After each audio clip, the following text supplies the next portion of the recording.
Hey, is this thing on? Yeah, there it is. Hey, how goes it? Ken Bozak here to talk about Bitcoin and Bitcoin accessories. A quick shout out to my sponsors, Monarch Token and Divi Project. Without them, this shit wouldn't be possible because I got better shit to do, like watch porn and jerk off like you. All right, guys, I'm here with my bros from Anarchadelphia. We're going to be doing an event in Philadelphia. I'm going to let Pat take the lead on the introductions here and introduce himself, his bro, and their project that they're working on, Anarchadelphia. Pat, take the wheel. What's up, guys? I'm Pat Leach. I'm from upstate New York. I met Carmen and Sonny, who's not here at the moment. He might jump back in. We are the three founders of Anarchapulco. Anarchadelphia. We met at Anarchapulco in 2018. And when we went back up to the Northeast, we stayed in contact. So I moved down to Philadelphia and I helped them develop the channel. And we started traveling around to these conferences and networking. And then we decided to have our conference of our own. And we've been working on it since pretty hard since March. And yeah, we got one hell of a party plan. Yeah, dude, I'm excited, man. Philly's an interesting spot to host an anarchy event, considering it's like where the fucking Liberty Bell is just like right there in the center stage, man. It's really interesting, and I don't know. I'm excited to see how it goes. I was at End the Fed rally with Jeff Berwick and a couple other awesome anarchists, and I didn't get to quite make it to the Anarcha Poco, but I did make it to Anarcha Portugal, and that was an amazing time. I got to spend some good one-on-one time with Jeff at the bar, and we just shot this shit for hours, bro, about shit. So I'm looking forward to seeing him again in Philly and everybody. Karen, why don't you go ahead and introduce yourself, bro? Yo, what's up? I'm Carmen. I'm one of the three founders of Anarchadelphia. Yeah, it was kind of crazy how this all happened. I remember just sitting and watching videos of Jeff Berwick talking about Bitcoin and anarchy and stuff like that and how much it appealed to me. And I literally hijacked Sonny and told him, look, I'll buy your ticket. Let's go. Get on a plane. We're doing this shit. And then lo and behold, I meet Pat. We catch it on film. It's like this destiny moment. And here we are, like almost a year later, just doing this shit and doing it here in the States where it needs to happen because so many people are so uneducated about these topics, whether it be anarchy or cryptocurrency. I mean, I like every gas station I go to, I'm like, you know about Bitcoin? Fuck this little card thing. It's stupid. Right. No, exactly. And there's a lot of misinformation around both of those topics as far as anarchy and cryptocurrency goes. The mainstream's misinformation kind of leads the opinion and the perspective of the masses in one direction, right? Where there's like a bottleneck view of anarchy, which isn't what anarchy is or what an anarchist is. When you say, oh, I'm an anarchist, people automatically assume you're a bad person, you're a criminal, and you commit crime for religious fun. It's not exactly what it is, but that's the mainstream's perspective of it because that's how it's kind of portrayed in media and social media and things to that effect. And cryptocurrency, I mean, you might as well just say you sell babies and kill drugs or something to that effect. So yeah, man, it's gonna be cool, guys. And this is a shout out to Erin Nakamoto. She's her future Erin Kingsley. Holy shit! Congratulations, Erin. She forked this event, which was a fork I went to at the Anarcha Portugal, and that's what you guys are basically doing. You guys are forking the event that Jeff Berwick has started to put together with the Anarcha Portugal or Anarcha Poco. For sure, Yeah, yeah. There was Anarcha Forco in Mexico, and then Anarcha Portugal, and then Anarcha Zona, Anarcha Vegas, and Anarchadelphia popped up this year. And it's so great that this is happening in Philadelphia, man, the cradle of liberty. Like, I know nothing about Philadelphia. I drove through there like two times in my life. And then all of a sudden, like, Passio, our keynote speaker, lives 3 blocks away from Carmen. And then we like get involved with his new and up and coming documentary, which we're going to be premiering the second day of Anarchadelphia. And Nice. there's this huge liberty movement and hardcore live activism movement going on there. And it's just like the perfect place for this all happen. And Sonny and Carmen are right there, and they're hooked up like they're like hardcore natives. You know what I mean? They're like born bred there. born and raised. And it's funny you mentioned Mark Passio, dude. Me and Pat are actually in a few hours going to go on his show and actually premiere a little tippet of the documentary. I put together a little 2 or 3 minute clip of some of the highlights of the documentary. So if anybody's curious about that, they can watch What on Earth is Happening in about 3 hours. Yeah, So yeah, that's we really got our cool. hands. Yeah, man, and a lot of that footage we shot right at Temple, right at Rittenhouse Square, a lot in Philadelphia at Passio's house. So that thing's straight out of Philadelphia, also. Awesome. Yeah, I'm born and raised Philly. I wear the love right on my wrist with my crypto and everything else. You know, it's an interesting city, man. I traveled a lot, you know, thanks to crypto. I've been over 100 and something airplanes. Like I've been so many different places in the past like 24 months. And you know, it might be biased, but Philly is my favorite place. Like I've been so many places. I'm like, there's nowhere I'd rather live than Philly. But I would love to visit Hong Kong again. I would love to visit the Bahamas again or visit, you know, Spain again. But I want to live in Philly. It's so unique in that sense where you can walk down the street and just like nod your head at somebody and potentially make a new best friend. It's insane. Like it's such a weird social city that you know the vibe. Like when you go to like cities like New York City, you know, even if you go to nod your head at somebody, they kind of look away like you're about to ask for $1. Like, oh, don't fucking look at me.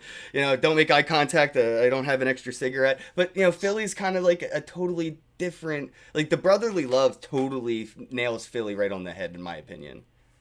You're totally right, dude. It's just so funny that you mentioned that because I'm in the same boat. Like I used to be in a band. I've traveled to every state. I've been in a bunch of different countries, especially even with the State of Anarchy going to like Europe and stuff. And yeah, dude, like it's all really cool to visit, but like, dude, I love here for some reason that like I almost can't even explain. It's like that energy that you said, like that weird sort of connectedness that the people here have, where like we all hate that the government doesn't fix the roads and the people taxes us too much and they try to steal our cars and auction them off. Which, by the way, I have like, dude, after seeing Derek Bros run for mayor of Houston, I'm like inspired to run for mayor of Philly on the platform. Yes, just fucking do it. I think I'm gonna do it, bro. I think I'm gonna do it. Oh man, I hope you do, bro. You totally got my support. Just straight disbanded PPA. That's the only promise I'll make. I think that's pretty much enough to get all of Philadelphia support. I was interested in politics when I was younger, and I kind of fell out of it a little bit more than I should have fell out of it. But I remember Mayor Street. And that motherfucker bringing me into politics more than anybody because I fucking hated him. And, you know, I was a skateboarder when he was in office. So, like, I remember getting $100 tickets every 3 days under a new alias I gave the cops, like, fake names every fucking time. And they would just steal my skateboards and give it to their niece or nephew or their kids and shit. Like, it was just so, I remember, like, that moment kind of brought a lot of these like anarchist, you know, skater punks together, and we protested this mayor, and the whole like the Right to Skate Act came up, and then, you know, skate day and everything with like what Bam Margera put together, and it was just like this anarchist type movement, but it was like in a way for freedom, right? It was like trying to get our liberties back, and it was kind of my first interaction with politics, and I think I was around 11 at the time. Ken, dude, it's so funny you mentioned that, dude. You literally just blew my mind because, one, I remember that exact time, too. I was a skater when I was, like, 10, 11, 12 and shit like that and learned how to do all that. And then, dude, like, what spawned out of Street's craziness was after that, Ed Rendell, who was mayor of Philly first before he was governor of PA, his son was a skater, right? Yep. So, like, basically what had happened was people were getting so sick of getting tickets at Love Park or whatever, and they started in, like, the 80s and 90s underneath the highway in this place called FDR Park, building just, like, essentially like an anarchist skate park commune. Yep. Like, they just started concreting up bowls and stuff. Self-regulated, self-governed. Exactly, dude. Self-built. Self-designed, yes, exactly. Yeah. And it is the most fire park that you could find on the East Coast, man. Yo, and you know what's funny? The helmet thing for kids was regulated by the other skaters. Like, people that were older would be like, "Yo, kid, here, put this fucking helmet on or get out of here. Like, we can't have blood on the fucking asphalt." Like, it was a safe place to go. And like, people, you know, you might see some people drinking and smoke, but nobody was doing like hard drugs or selling drugs because that wasn't going down there because the people that built it wouldn't allow it. We didn't need the police to come in and do anything. The community kept it clean. We swept it. We brought in trash cans and trash bags, and you know it was. Damn, man, I miss FDR. Well, it's funny that you say that. Yeah, it's really funny that you say that, Ken, because, dude, so, like, we had planned on, like, having a concert there, and we ended up getting in touch with the people who run the thing, and we ended up combining with them to do the final blowout event of Anarchadelphia. After 2 o'clock on Sunday, when the event closes out, we're literally hosting a pro skate competition at FDR, dude. Like, we're talking, like, pro skaters coming from Colorado, Florida, all over the place to win the prize money. And then after that, we're having a huge concert in the park. So if you want to live your nostalgia, get ready for Sunday, bro. It's going to be insane. Wow, dude, I can almost smell the zebra stripe bubble gum now. Like, holy shit, my childhood, my skater days are coming back, bro. It's wow. Sick. Damn. And they so just, wait, is the prize going to be paid out in Bitcoin?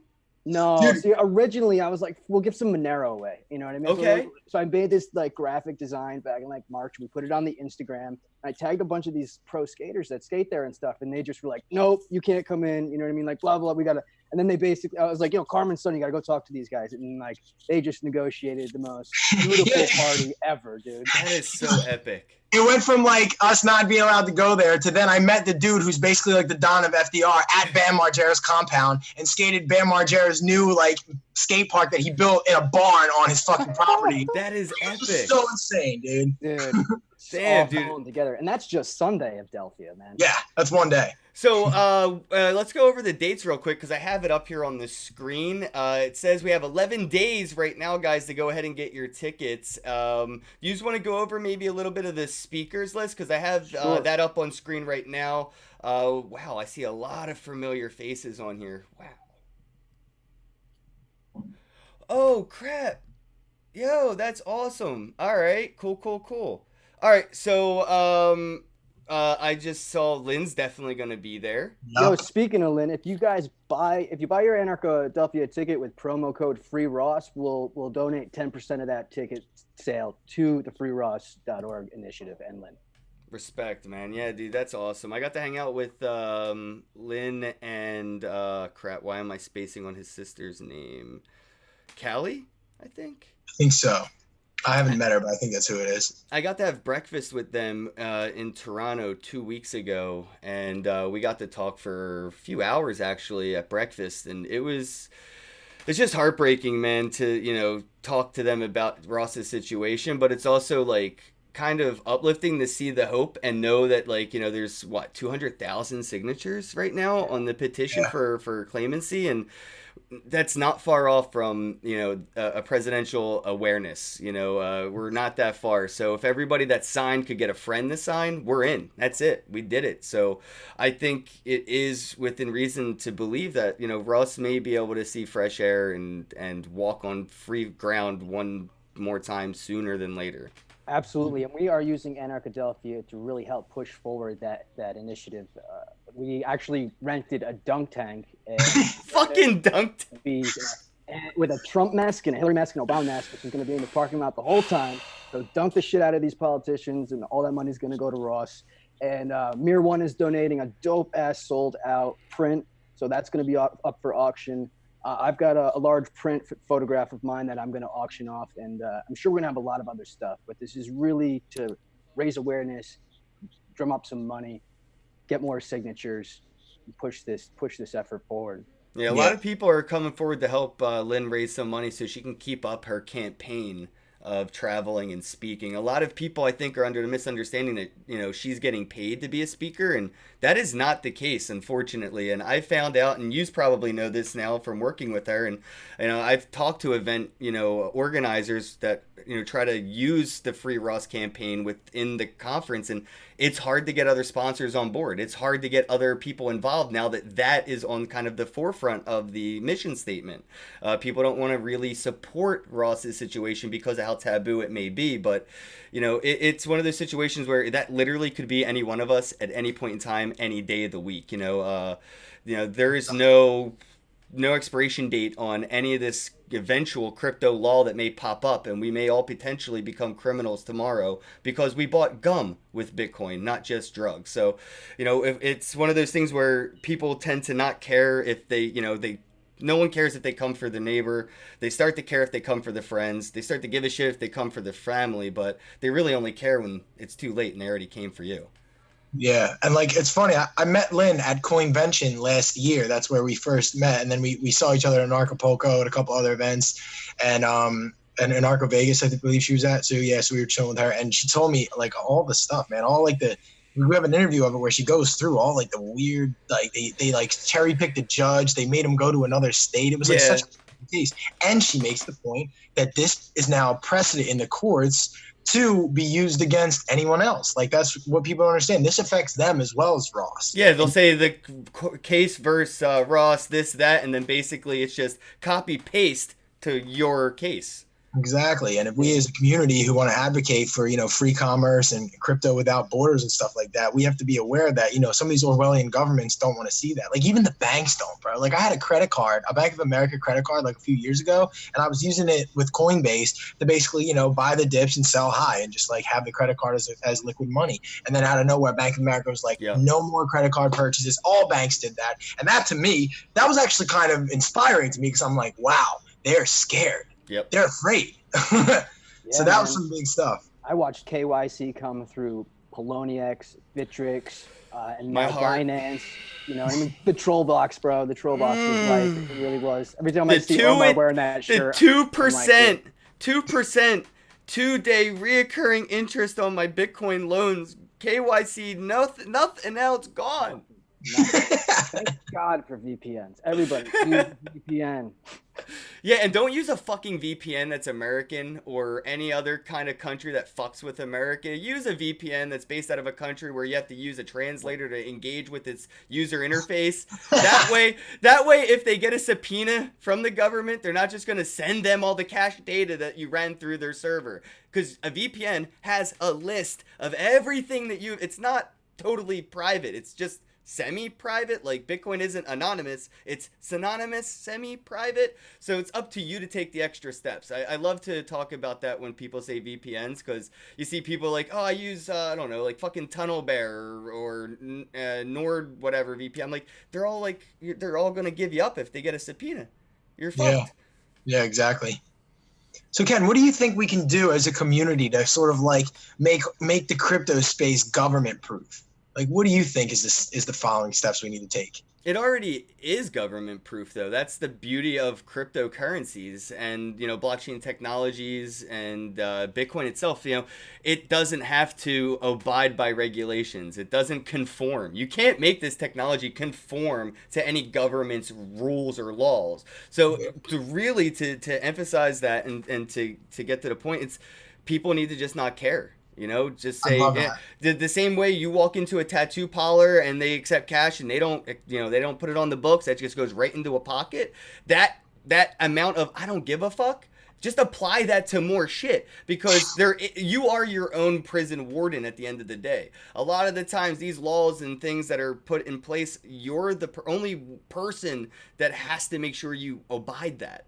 And if you don't believe in paying taxes, then you really don't have to pay taxes. You have to go out of your way to fucking pay taxes. No one's holding a gun to your head. So if you want to use Bitcoin and crypto and your government says no, you can just easily ignore that. And the more people that choose that, I mean, look at the prohibition, right? Like, I say right now we're in the time of Bitcoin prohibition. Right now it's the period of Bitcoin prohibition. We're moonshining crypto right now with the amount of OTC deals that I could just find in a random Facebook group chat, and the amount of fucking money I can make off of those OTCs because of the moonshining.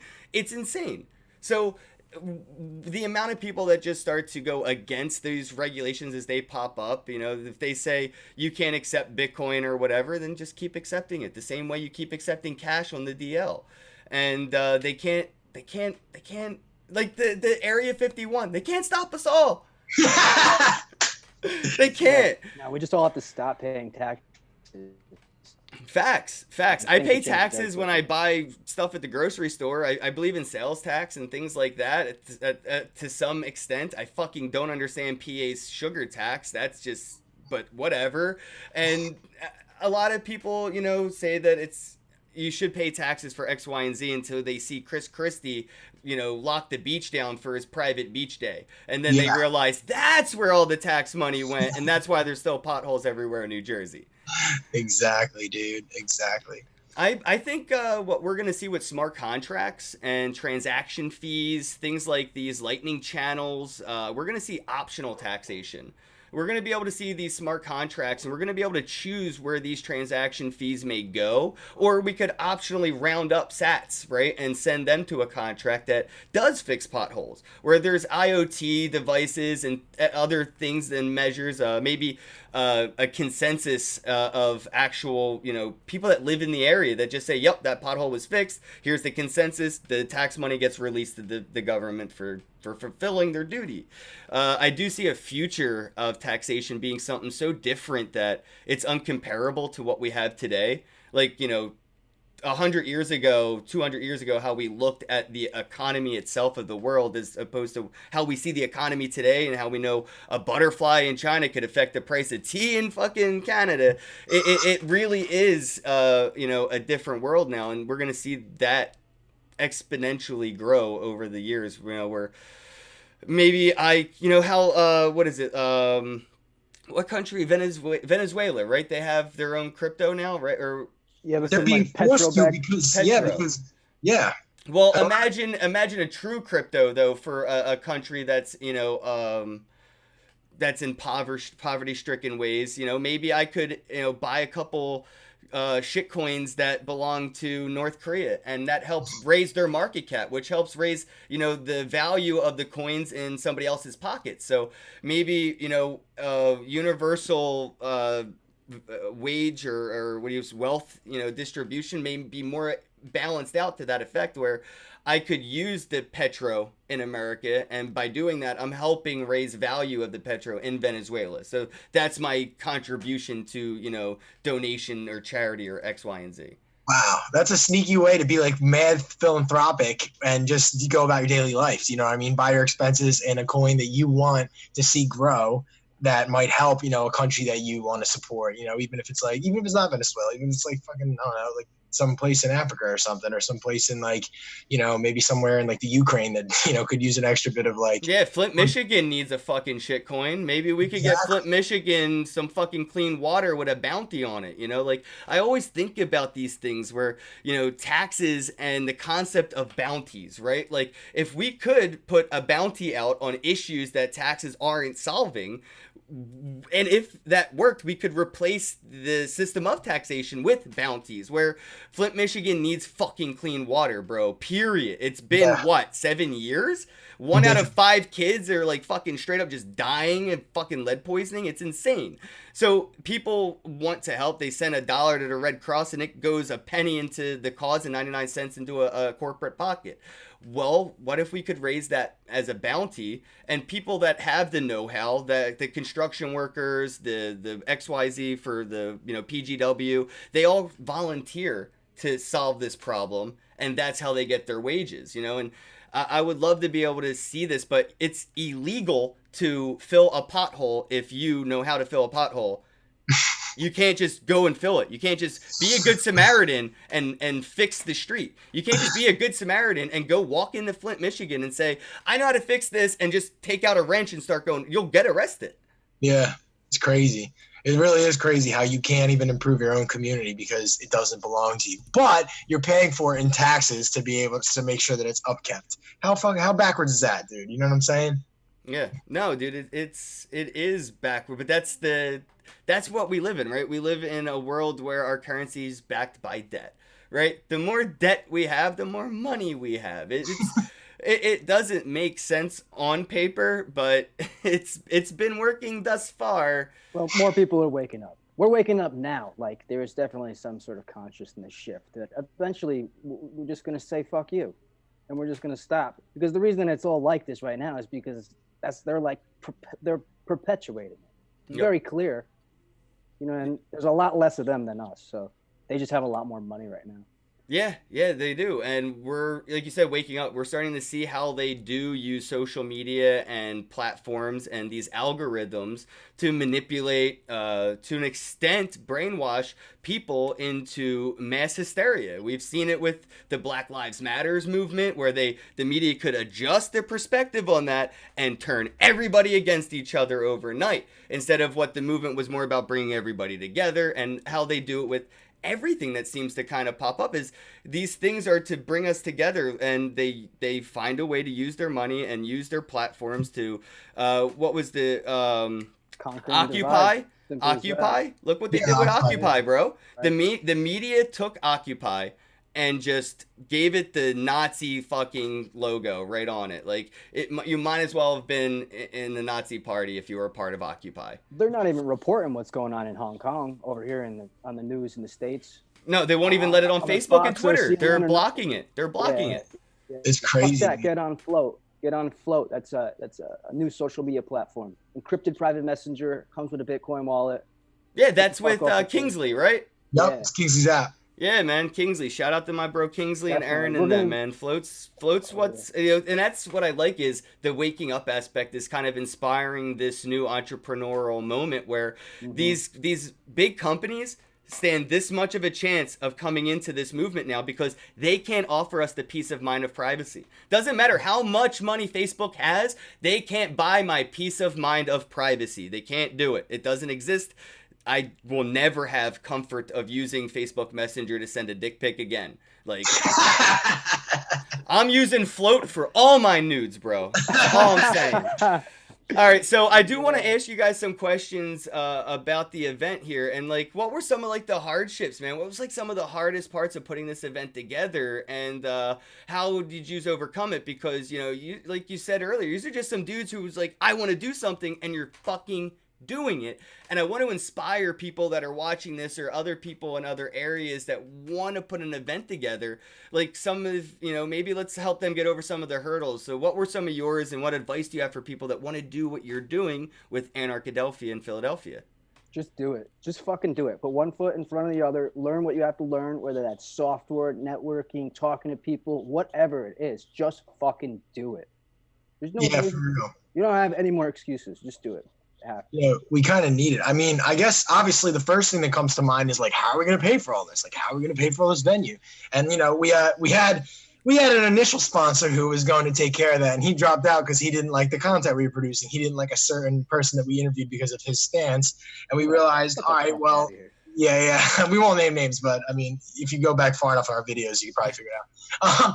But like, yeah, it became, all right, well, how are we going to do this? And it's like, well, let's just pay for whatever we can up front and just promote this thing and try to do it like grassroots. Let's try to earn the money and pay for it. And lo and behold, that's what we've done. Everything that we've had to pay so far has not been paid by any sort of sponsorship money. It's been paid from the supporters, the ticket holders, and the workshop attendees and their contributions to this thing. And it's not like they're just donating. They're going to come and have a great time and have a great experience and maybe meet people and start projects of their own. So it's ironic. It's like it's aligning with like almost like this natural karma of the universe to where everything that we needed showed up for us if we put the work out there.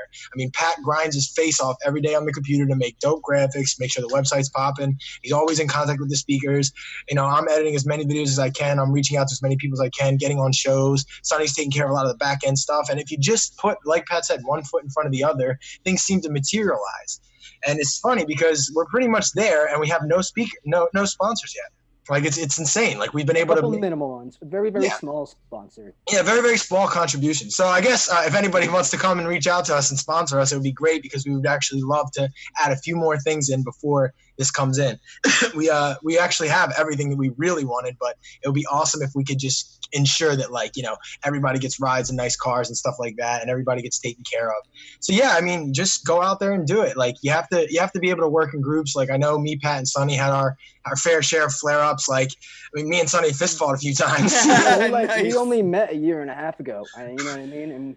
And we've had our growing pains, but at the end of the day, this is just so much bigger than any of us. Exactly. It's who knows who's going to come meet each other at this one.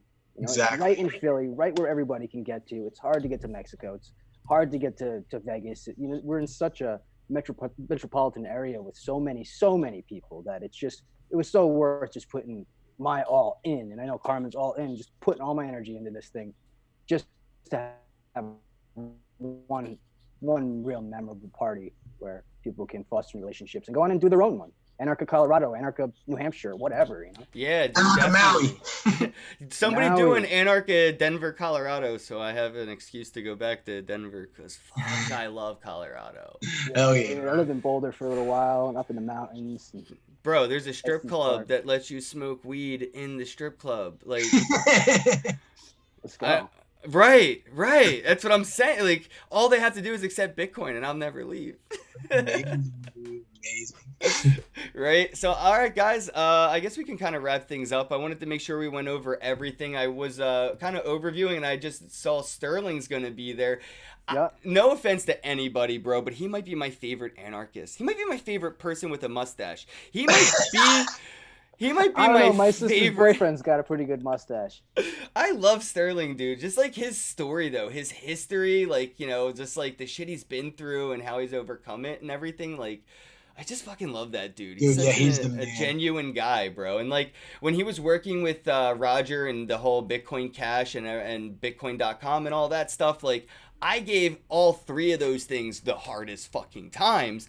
But Sterling never felt like it was a personal thing. Like me and him were always cool, and we always had meaningful debates, I would say, like, you know, passionate stances on what we believe and where we stand on them. But it never got between us, like, you know, like it was verbal fist fighting, but we always hugged it out, and it was just, I don't know. I'm excited to see him and a lot of other guests that are going to be here again, like Lynn. It's really exciting. We got Chuck. Oh shit, Chuck fucking Williams is going to be in the house. Definitely. That's my bro. I love that dude. Shout out to the Dash team, and let's see. And then Brian Philadelphia. Brian's coming down. He's bringing a Dash ATM. He's going to do on the hour giveaways and tutorials to get everybody there familiar with cryptocurrency ATMs, which is going to be badass. You're also on a crypto panel with Aaron Nakamoto and Alex. Yeah, that's going to be exciting, man. I really love Erin. She's awesome. And Leah Thompson. Yeah, Leah, I don't think I've ever really gotten to, like, speak with He's big Leah. on Steam. Here's a free Steam account. Yeah, there you go, guys. Get that Steam Monsters card. Get the account. I have one somewhere, too. Oh, I do. Right here. I always have Steam Monster cards within reach. Same, yeah. I got one too. Boom. Man, Steam Monster cards. Got yours blocked out. All right, guys, we got to wrap things up. It was great talking to you. Yeah, again. this was awesome, man. Thank you both. Everybody, check out Anarchadelphia.com if you can spell it. It's like I am the most dyslexic person. And I put the wrong link. I know I spelled the link wrong. Oh, you did? Fuck it. Fucking yeah, but Erin fixed it, so it's okay. Nice. All right, guys. I'll see everybody in Philly. All right. All right, Ken. Thanks for having us, buddy. You're the man.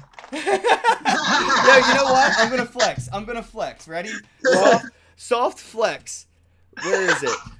What you got? I got gold. Taxed. Oh, I don't want you to steal that one. Shit. I got gold, and this is the most rare card in the game, and I got a physical Shin Lao, bro. Nice, Oh, dude. wow. Nice. I don't play the game, but I support it. You know. Yeah, dude. No, I dig it. Where's my? Consuming, dude. I have one Gotta organize a card here conference right from now. Kickstarter. Here it is. Kickstarter, dude. The very first Yeah. cards they started Wow. to give out. Sick, bro.